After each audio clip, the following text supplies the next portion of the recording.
Bueno,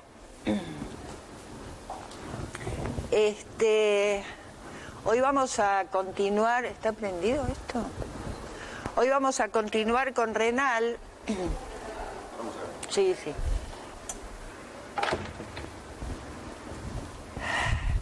¿Se acuerdan que la clase pasada habíamos dicho que los riñones tienen una función principal dentro de varias funciones elementales para mantener la homeostasis del organismo?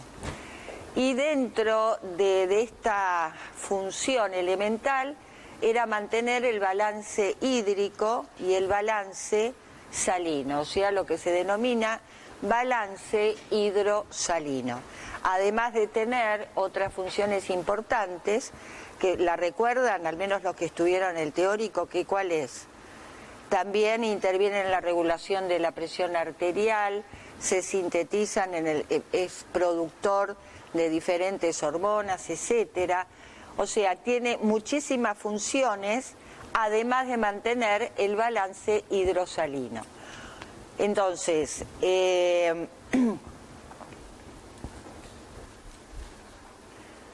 lo que vamos a ver hoy, retomamos lo que vimos en la clase pasada. ¿Se acuerdan? Que la clase pasada habíamos visto cómo filtra el riñón, o sea, hablamos de la tasa de filtrado glomerular. ¿Se acuerdan? Entonces, lo que vamos a ver ahora, que lo nombramos en la clase pasada, vamos a ver la parte que nos falta, que es la parte tubular. Y en la parte tubular, fundamentalmente, porque justamente se trabaja con presiones bajas, ¿qué es lo que se hacía en la parte tubular? ¿Qué mecanismos? De reabsorción y de secreción. Se reabsorbían los solutos y agua que ingresaban desde el volumen plasmático, se filtraban por el ovillo glomerular, y a nivel tubular se reabsorben aguas y solutos, y es lo que vamos a ver hoy. Entonces, ¿se acuerdan que habíamos dicho que la tasa de filtrado glomerular, y que en la práctica médica o clínica o en la práctica bioquímica a veces se denomina volumen de filtrado glomerular o filtración glomerular? Pero en realidad es la tasa. ¿Y por qué es tasa de filtración? Porque relaciona qué parámetros: volumen y tiempo.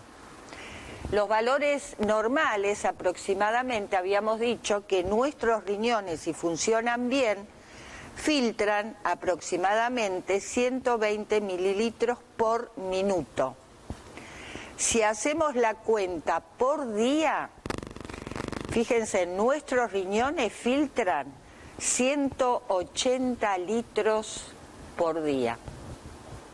Ahora se van imaginando si nuestros riñones no funcionan, no filtran bien. 180 litros por día. Y en los túbulos renales, fíjense en ustedes, que se reabsorbe prácticamente el 99% de lo que se filtra.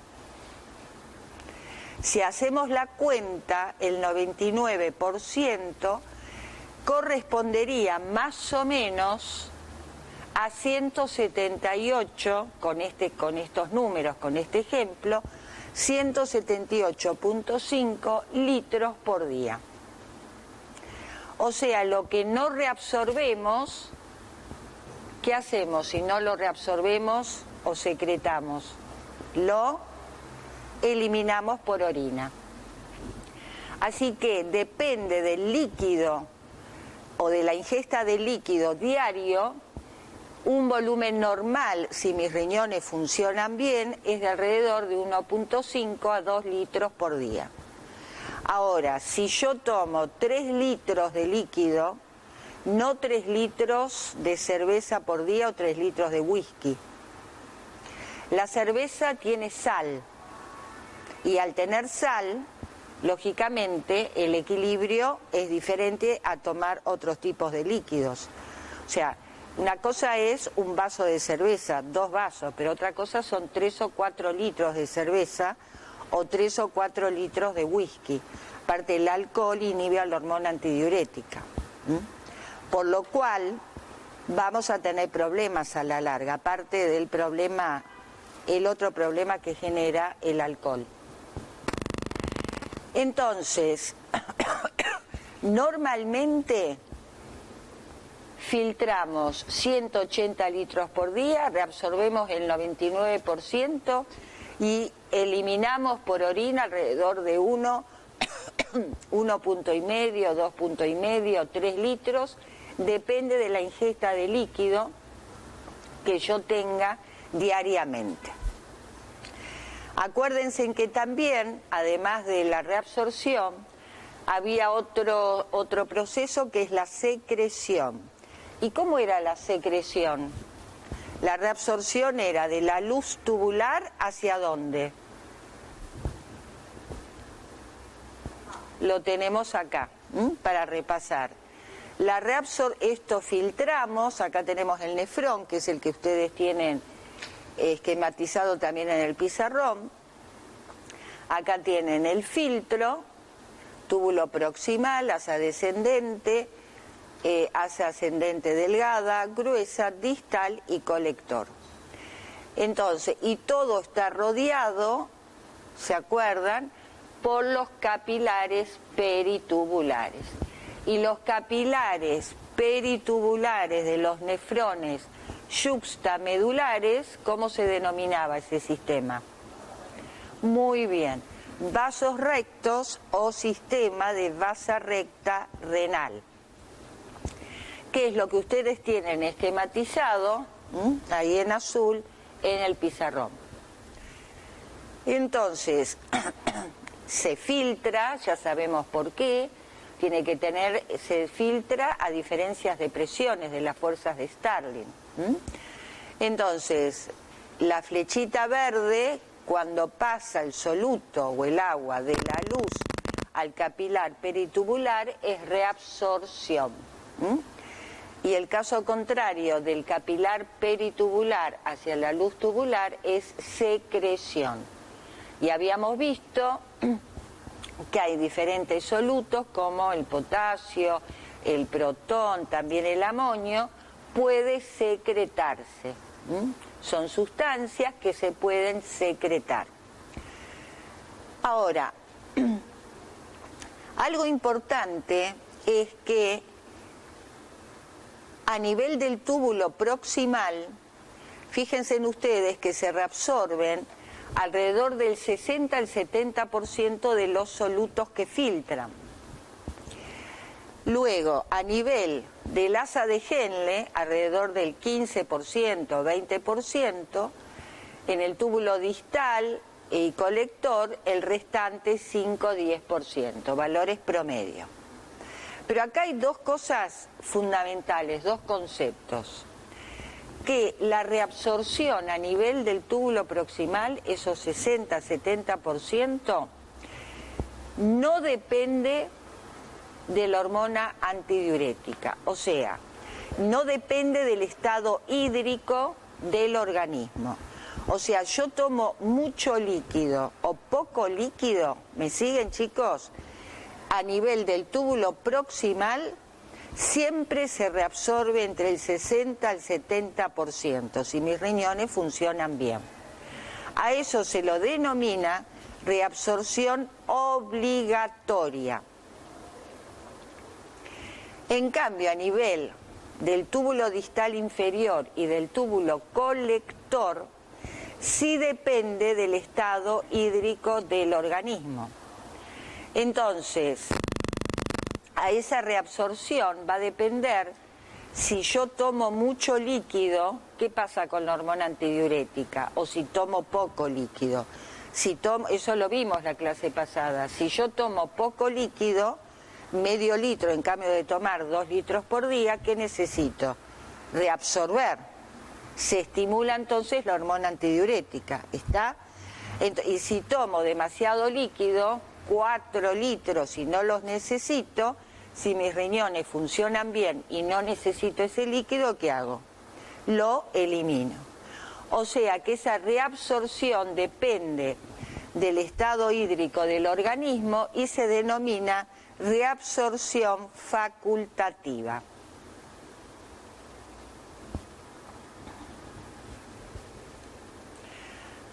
Ahora, eso lo vimos también la clase pasada y ustedes conocen.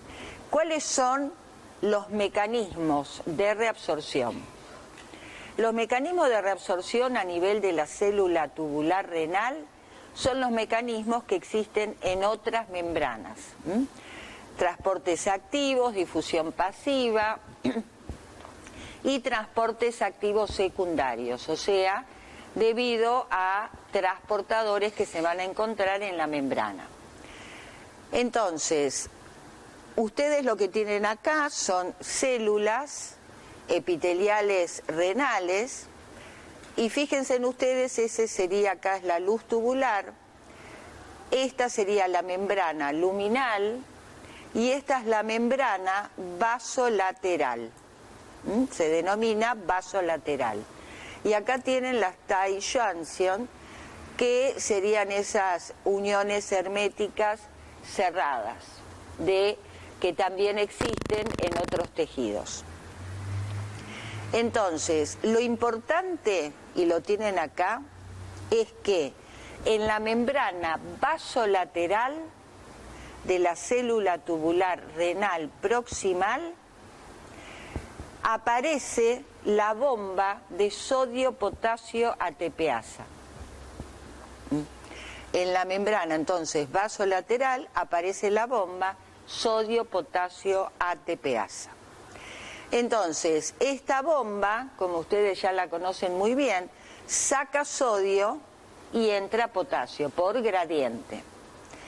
Otra cosa importante, fíjense en ustedes, es que el sodio generalmente se reabsorbe por una vía que se denomina la vía transcelular, pero también se puede reabsorber solutos por otra vía en estas uniones herméticas, que es la vía paracelular. Entonces, el transporte de solutos genera, ¿no es cierto?, un arrastre por solvente, o sea, por ósmosis, que también se reabsorba agua. Y ya vamos a ver que a nivel del túbulo proximal y a nivel del túbulo colector se puede reabsorber agua por los canales, que son proteínas, los canales aquaporinas, que ahora las vamos a ver paso a paso.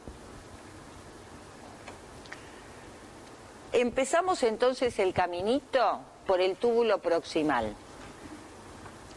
Ustedes lo que tienen esquematizado acá son los diferentes mecanismos de transporte que suceden a nivel del túbulo proximal.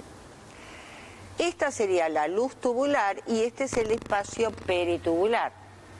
Entonces, ¿se acuerdan cómo era de la luz tubular al espacio peritubular? ¿Cómo se denomina el mecanismo? Reabsorción. En el riñón se reabsorbe, en el intestino absorbemos. ¿Está? Lo mismo que acuérdense siempre que las hormonas se liberan, en cambio la orina se elimina, porque materia fecal, ¿por qué? Porque van al exterior. Entonces, fíjense en ustedes, en la luz tubular, o sea, cuando filtra el sodio plasmático. Y ustedes lo conocen muy bien. En el plasma, ¿cuántos miliequivalentes de sodio tenemos? Alrededor, el valor normal es de 140 miliequivalentes. O sea, entre 135 y 145. Un valor promedio de equivalente de sodio, el que filtra y que pasa entonces luego a la luz tubular, es de alrededor de 140 miliequivalentes.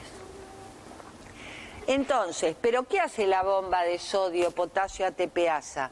Constantemente saca sodio.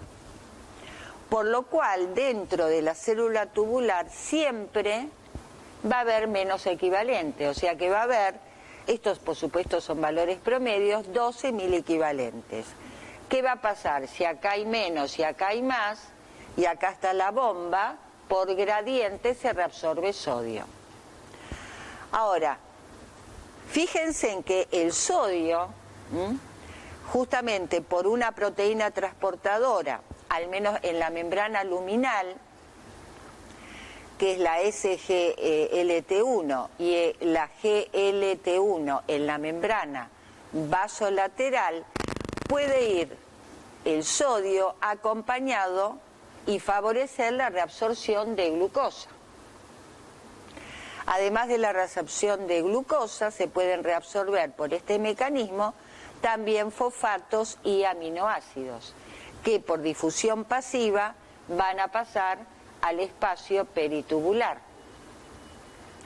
Ahora bien, y acá tienen los canales de agua que yo les había nombrado, porque el agua puede pasar por estas uniones herméticas y por arrastre de agua a su vez pasan otros solutos como cloruro, potasio y sodio, o sea por la vía paracelular. Algo importante es que también hay otros mecanismos que en cambio de usar un cotransporte, usan un contratransporte. Y ese contratransporte, esto lo vamos a volver a ver cuando veamos equilibrio ácido-base, fíjense en ustedes que a nivel del túbulo proximal se reabsorbe también bicarbonato de sodio. ¿Y cómo sería este mecanismo? En la luz tubular vamos a tener bicarbonato porque filtra y protones. O sea, agua más dióxido de carbono me da bicarbonato, bicarbonato más protones. Este dióxido de carbono entra a la célula, como hay bastante anhidrasa carbónica, se va a liberar protón y bicarbonato. El bicarbonato se reabsorbe como bicarbonato de sodio y el protón se secreta a la luz tubular con cotransporte con sodio. Entonces, a nivel del túbulo proximal es donde ocurre la principal reabsorción de bicarbonato de sodio. Habíamos dicho que en el túbulo proximal se reabsorbe ¿qué porcentaje de solutos? Entre el 60 o 70%. Es una manera que tiene nuestro organismo de ahorrar bicarbonato. ¿Dónde se ahorra más bicarbonato? A nivel del túbulo proximal renal. Y otra cosa que ustedes no se tienen que olvidar, que lo vimos también en la clase pasada, a nivel del túbulo proximal puede existir, o existe también, otro balance, que es el balance glomérulo-tubular. ¿Y a qué se refería ese balance? ¿Se acuerdan? Los que estuvieron presentes en la clase. Ese balance o esa reabsorción de sodio a nivel del túbulo proximal se debe a diferencia de pasaje de líquido o de proteínas o de solutos debido a fuerzas de Starling, o sea, a la presión hidrostática que hay en los capilares peritubulares, la presión intersticial, fundamentalmente.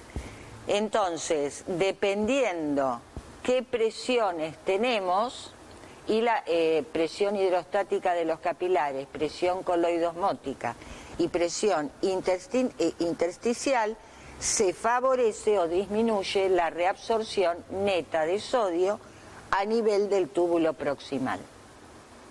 O sea, son varios mecanismos que favorecen la reabsorción de sodio a este nivel y de otros solutos. Ahora bien, estas proteínas, algunas proteínas transportadoras tienen una particularidad y en otros tejidos pasa lo mismo. que esos transportadores se pueden saturar. ¿Mm? Entonces, en el caso de la glucosa, ese transportador que facilita se pueden saturar. Entonces, si el transportador se satura, ¿se puede reabsorber glucosa? ¿Si aumenta mucho la glucosa? No, le cuesta, no se reabsorbe más. Y si el mecanismo de reabsorción está saturado, ¿dónde va a aparecer la glucosa? En la orina. Y es esto lo que significa este gráfico que ustedes tienen acá.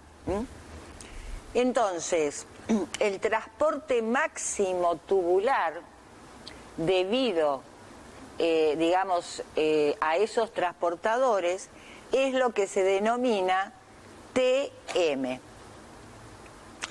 TM, si uno quiere saber, cuando uno habla del TM de una sustancia, de una determinada sustancia, significa que estamos hablando del transporte máximo de sustancia.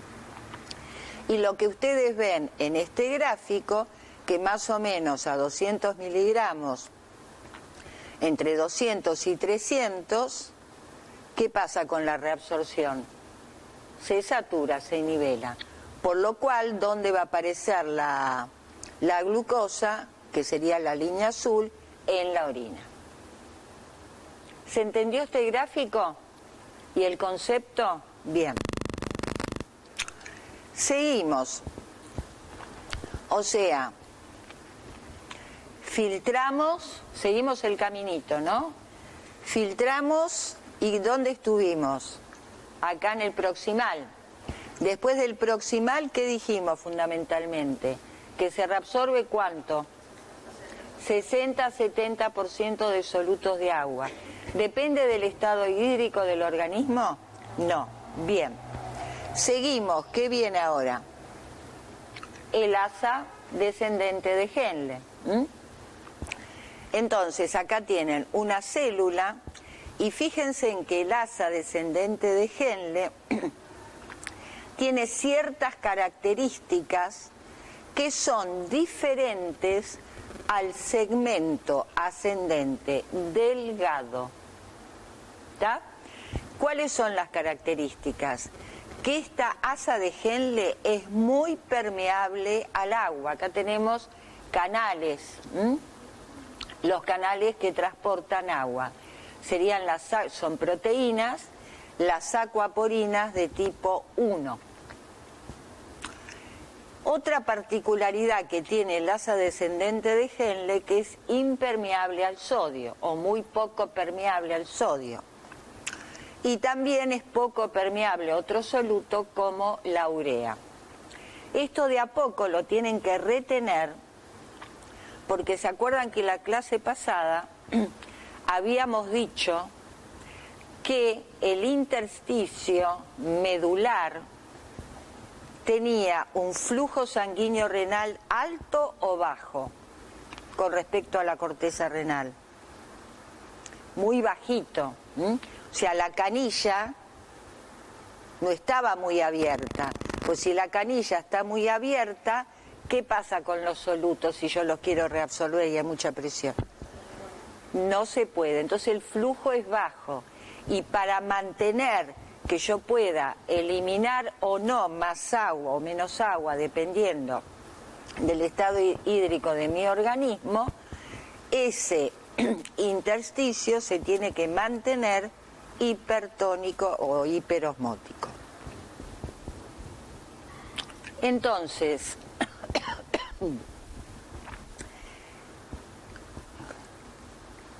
estamos acá, estamos filtrando.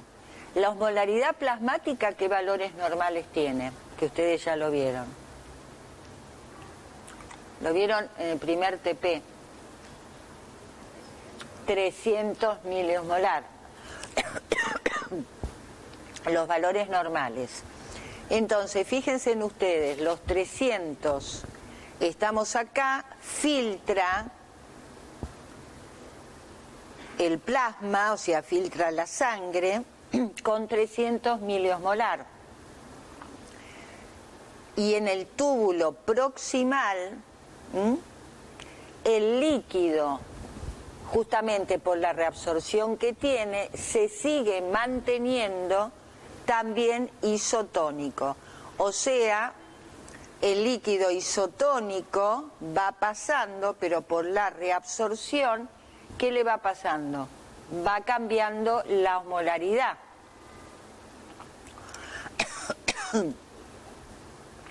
¿Y por qué va cambiando la osmolaridad alrededor del asa de Henle? Porque, ¿qué habíamos dicho? Es permeable al agua. Si el agua sale, el fluido, ¿cómo se va a hacer? Muy bien. Ahora damos la vuelta. Ya estamos en el asa de Henle ascendente delgada. ¿Qué características tiene el asa ascendente? Que es poco permeable al agua. O sea, es al revés que esta, cambia la característica. Primero que es ascendente y después que es poco permeable al agua. Pero es permeable a la urea. ¿Me siguen? Entonces, si es poco permeable al agua, pero sí al cloruro de sodio, sigue saliendo sodio, ¿qué va a pasar con el líquido tubular si va saliendo el sodio? Pierde su hipertonicidad. Estamos a este nivel. Ahora estamos acá, en el asa gruesa de Henle, ascendente. ¿Qué cosa ven de diferente que le llame la atención con respecto al asa delgada, tanto descendente como ascendente? Cosa que no vimos en las células del asa delgada. Muy bien, tiene dos bombas a falta de una. O sea, en realidad tiene un transportador y tiene una bomba. Entonces tiene la bomba sodio-potasio que saca sodio y entra potasio, y tiene este transportador que es sodio 2 cloruros potasio. O sea, transporta sodio, cloruro, potasio.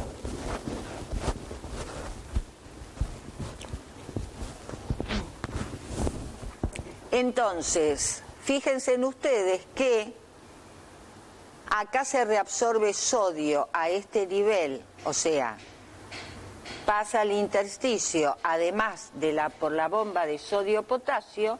¿Cómo se vuelve a reabsorber sodio? Por este transportador. Ahora, fíjense en ustedes, acá saca sodio y entra potasio. Y este transportador, ¿qué es lo que hace con el potasio? También lo entra.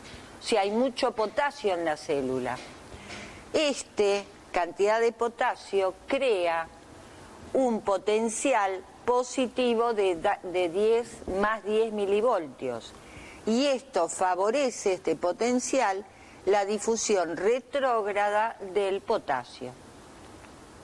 Ahora yo les hago la siguiente pregunta. Si yo a este transportador lo inhibo, ¿qué pasa con la reabsorción de sodio? Si está inhibido, disminuye, porque inhibo la reabsorción.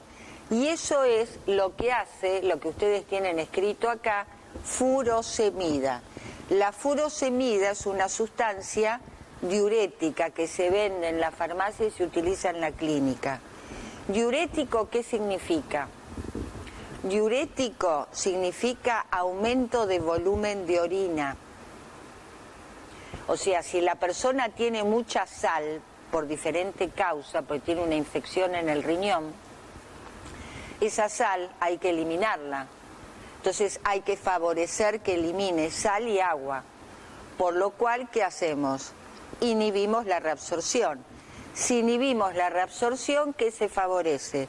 La excreción renal de sodio y agua.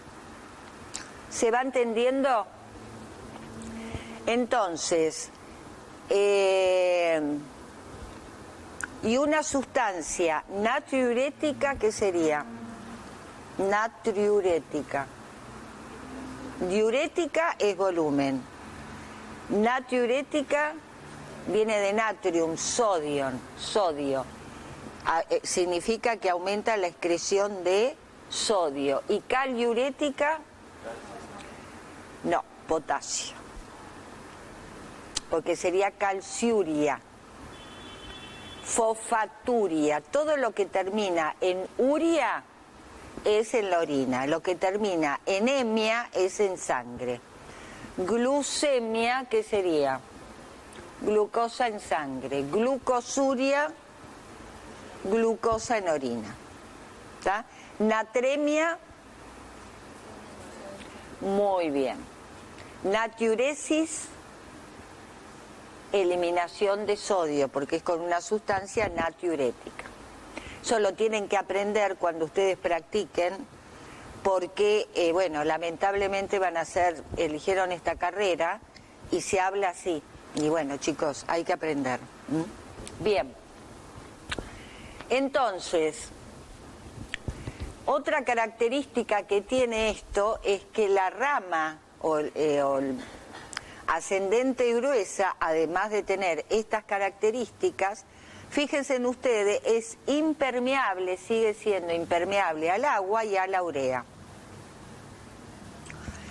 Entonces, que lo tienen escrito acá, si se va reabsorbiendo solutos sin acompañarse de agua, a este nivel el líquido tubular se encuentra diluido. Generalmente está entre 100 a 200 miliosmolar. Se denomina digamos, segmento de dilución renal, por esas características que tiene a este nivel el asa de Henle. Después del asa de Henle gruesa, ¿qué vendría? Distal y colector.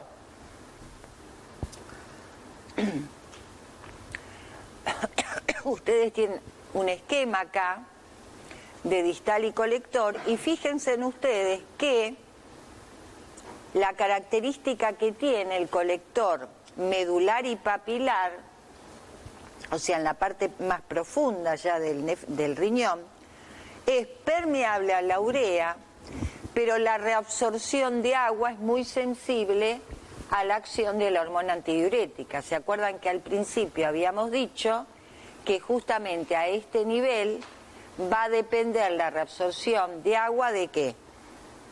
De el estado hídrico del organismo.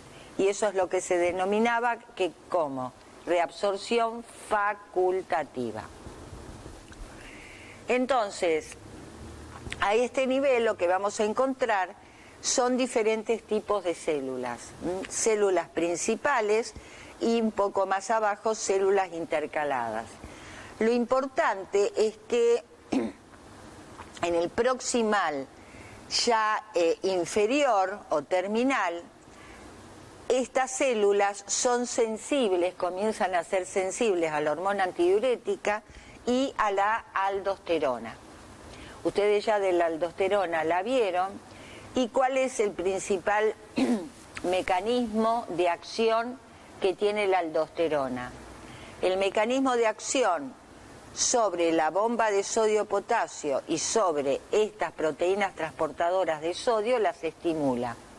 Y al estimular la sodio-potasio ATPasa y este transportador de sodio, ¿qué estoy favoreciendo? O sea, ¿qué favorece la aldosterona?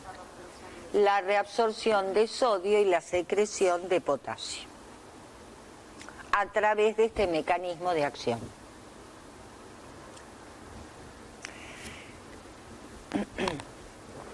Después, en las células intercaladas, que esto lo vamos a ver cuando veamos equilibrio ácido-base, fíjense en ustedes que acá tenemos la bomba potasio protón y tenemos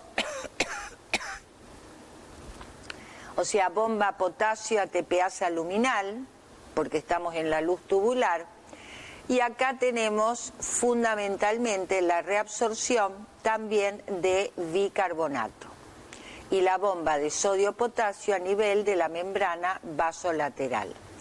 Lo importante acá, a este nivel, que lo que vemos es que hay secreción de protones y secreción de amonio.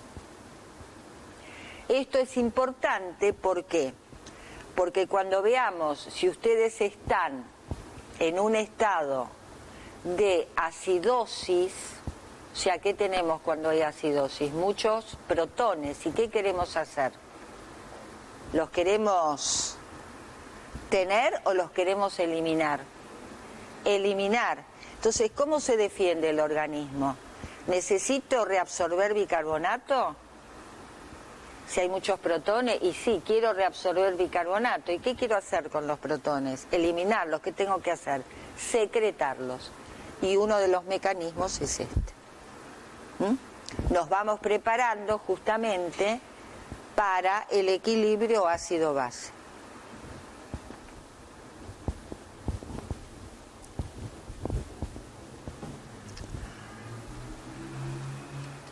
Entonces, en resumen, ¿qué vimos?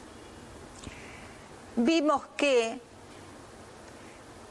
la rama descendente de asa de Henle era muy permeable al agua, muy poco permeable o impermeable al sodio, y lógicamente, si es permeable al agua, facilita la salida de agua.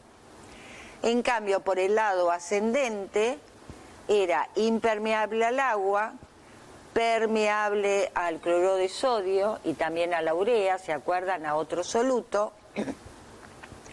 Y la importancia era que en la membrana, acá en la rama ascendente gruesa, estaba la bomba sodio-potasio ATPasa y además estaba también el transportador sodio-cloruro-potasio. ¿Me siguen? Bien. Y se acuerdan que el agua que llega o la luz tubular llegaba hiposmótica en el túbulo distal. La cuestión es que debido a estas características que tiene, tanto o particularidades o propiedades, las dos asas de Henle, se crea un gradiente, osmótico. Y a ese gradiente se lo denominó en contracorriente. En contracorriente. ¿Y por qué se denominó en contracorriente? Porque uno va para abajo y el asa ascendente va para arriba. El asa descendente es muy permeable al agua y el asa ascendente es impermeable al agua.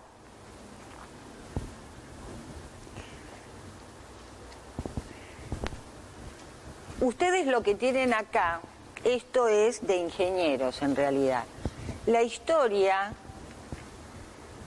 de cómo se concentra o diluye la orina, se hicieron muchos estudios y, digamos, los científicos que postularon que este mecanismo renal para poder concentrar y diluir la orina, ellos veían resultados, pero no podían explicar cuál sería digamos, la teoría del mecanismo. Entonces cuenta la historia, están los libros esos, es histórico. Estos nefrólogos estaban reunidos con sus amigos ingenieros y explicaban esto. Y los ingenieros le dijeron, pero esto es re fácil.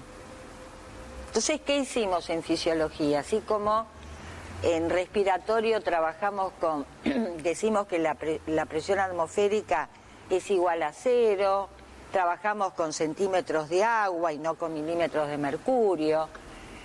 Entonces, también utilizamos a la ingeniería para poder explicar cómo funciona el riñón para concentrar y diluir la orina. Entonces, fíjense en ustedes, acá tenemos dos caños. Esto es como del aire acondicionado o de un calefón que regula el agua. Entonces, acá tendríamos el asa de Henle, ¿no? Entonces, ascendente y descendente. tiene diferentes colores. Pero fíjense en ustedes, si el flujo no va al revés, ¿qué es lo que pasa? Va a llegar un momento que el agua caliente se mezcla con la fría y se nivela. ¿Lo entendieron? En cambio acá, por un lado va el agua caliente y por el otro lado el agua fría. O sea, ¿cómo es esto? En contracorriente, los flujos. ¿Se entiende? Entonces, fíjense en que al final el agua caliente va a calentar el agua fría y al final, acá que empezó con agua fría, va a salir con una temperatura casi igual a la del agua caliente y el agua fría al revés. Y acá tienen este flujo que es en contracorriente. ¿Se entendió? Entonces se tomó esto para utilizarlo a nivel renal. ¿Por qué? Porque el flujo va en contracorriente. ¿De acuerdo a qué? A las propiedades y características que tiene el asa descendente y ascendente del riñón. Entonces, acá tenemos, acá digamos sería el flujo a nivel del flujo tubular, el fluido tubular a nivel del túbulo proximal que filtraba y quedaba con 300 miliosmolar, ¿se acuerdan? Y este cloruro de sodio comienza a circular por el asa descendente y el asa ascendente delgada y gruesa. Pero acá, ¿qué había en el asa gruesa? ¿Se acuerdan? Esta que sería la bomba sodio-potasio y el cotransportador, sodio-cloruro-potasio. Entonces, en un principio, esto estaría así.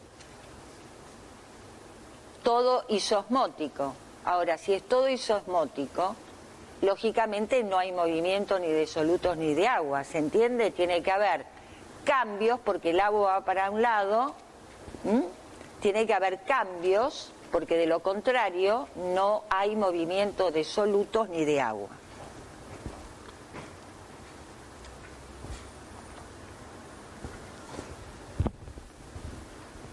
Esto es así en un principio.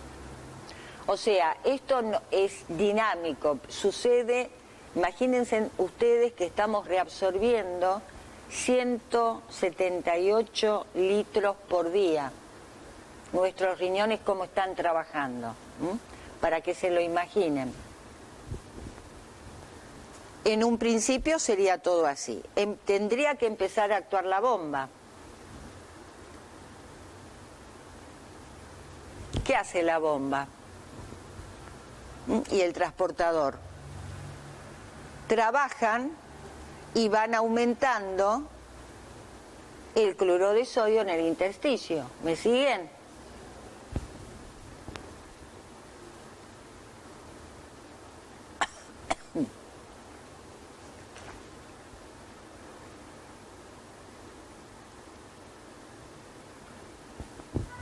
¿Qué va a pasar? En el intersticio va aumentando y en cambio de tener 300 va a ir aumentando y llega a un nivel, en este ejemplo, de 400. Va bombeando el sodio. Se empieza a crear un gradiente que desde el punto de vista horizontal se mantiene siempre en 200 miliosmolar. Ese efecto se denomina efecto Single. Ahora, si acá hay 400 y acá vuelve, porque todo esto es dinámico, vuelve a entrar soluto, pero el asa descendente de Henle era permeable ¿al qué? Al agua. Y si acá hay más y entra acá 300, ¿qué va a hacer? Y el agua, ¿qué va a hacer? Va a empezar a salir.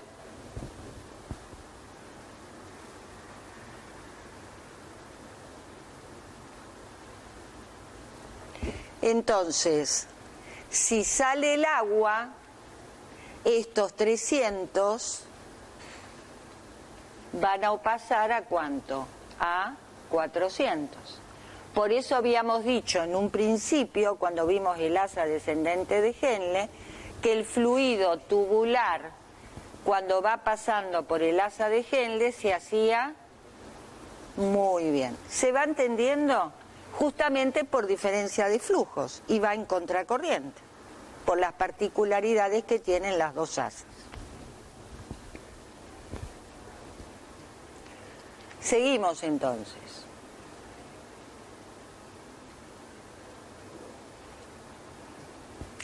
Entonces, estos 400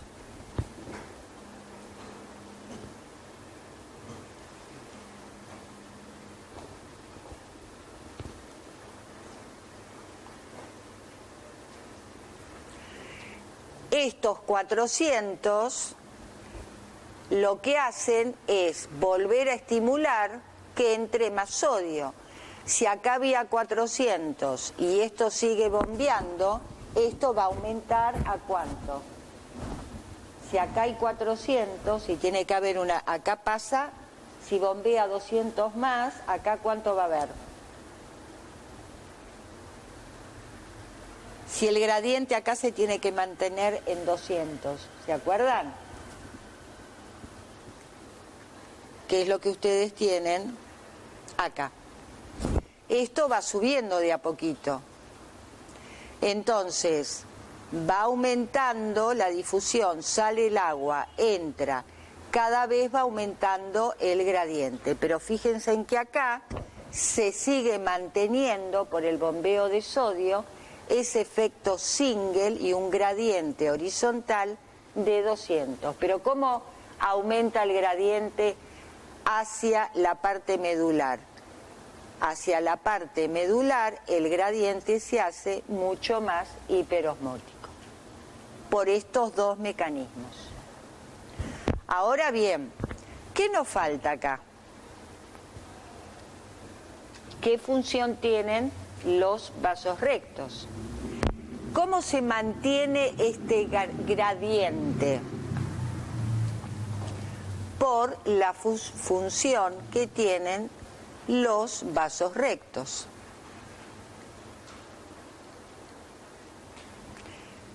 Si acá este gradiente por el mecanismo en contracorriente a nivel medular cada vez era más hiperosmótico y acá sigue entrando 300 miliosmolar, esta es la rama descendente de los vasos rectos y esta es la rama ascendente de los vasos rectos. Entonces, si se va profundizando cada vez más a nivel medular, ¿qué va a pasar con el agua? Sale. O sea, va aumentando el intersticio, sale el agua. ¿Y el agua a dónde va a ir? ¿Se entiende? Cuando sube en el asa ascendente de los vasos rectos, fíjense en ustedes que el medio del intersticio, en cambio, cada vez que va subiendo, va perdiendo la tonicidad. Entonces, el agua entra y los solutos salen. ¿Qué están haciendo los vasos rectos? Mantienen el gradiente osmótico. Ayudan a mantener este gradiente osmótico.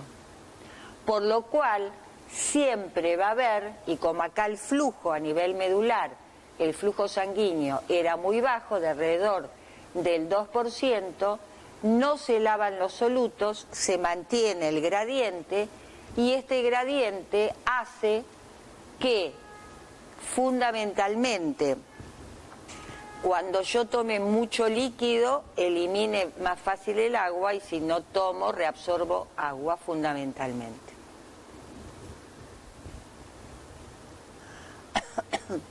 ¿Se acuerdan que también hablábamos de la urea? La urea es un soluto que a nivel renal también es muy importante, ¿Por qué? Porque la urea, si ustedes se acuerdan, habíamos dicho a nivel del asa descendente de Henle era impermeable a la urea.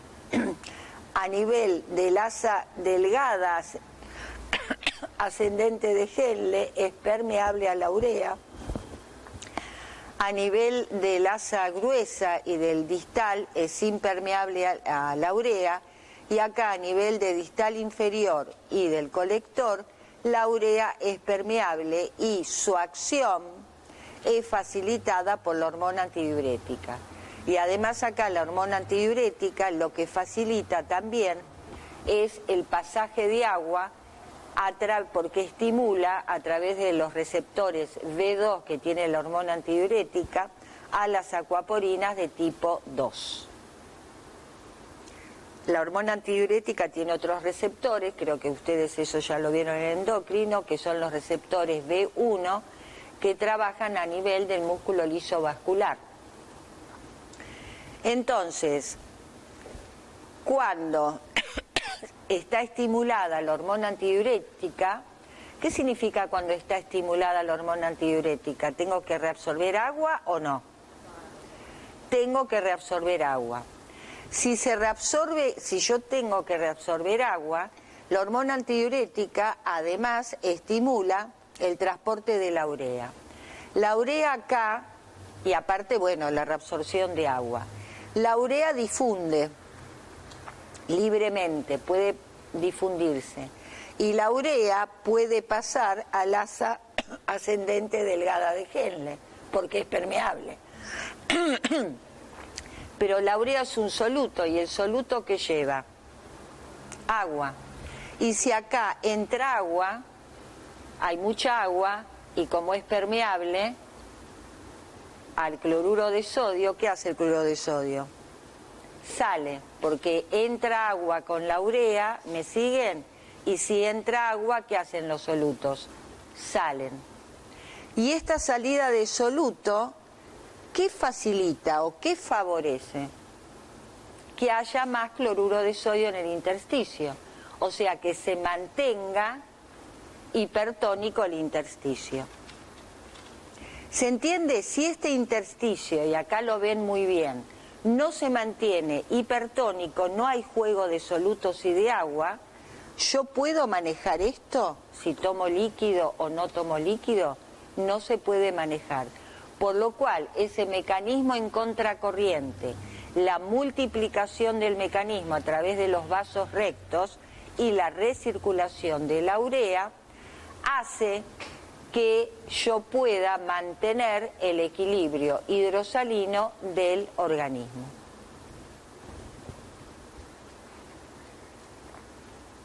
Bueno, y acá tienen el resumen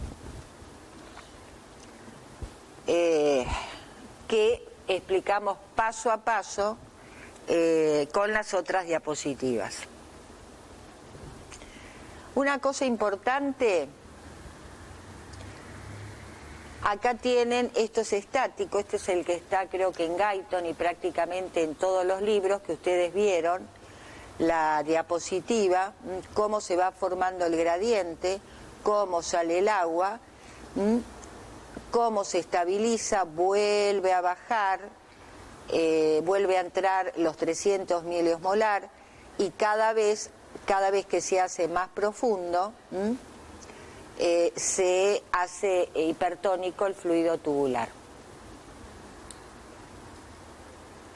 Bueno, el mecanismo de la hormona antidiurética, y una cosa importante, una vez que formamos la orina la tenemos que eliminar. Esto lo tienen que estudiar, que es el reflejo de micción. Brevemente, o sea, fíjense, acuérdense, el músculo principal de la vejiga es el detrusor. Tienen que conocer el reflejo de micción. La inervación, que fundamentalmente es a través de los nervios pudendos, y fíjense en que hay dos esfínteres. Este es un esfínter involuntario y este es voluntario. Ahí tienen la inervación, que tienen los nervios pudendos, pelvianos y los nervios hipogástricos. Algunas variaciones de los chicos, lo que es la vejiga neurógena, que se ven muchos chicos que no pueden regular la micción.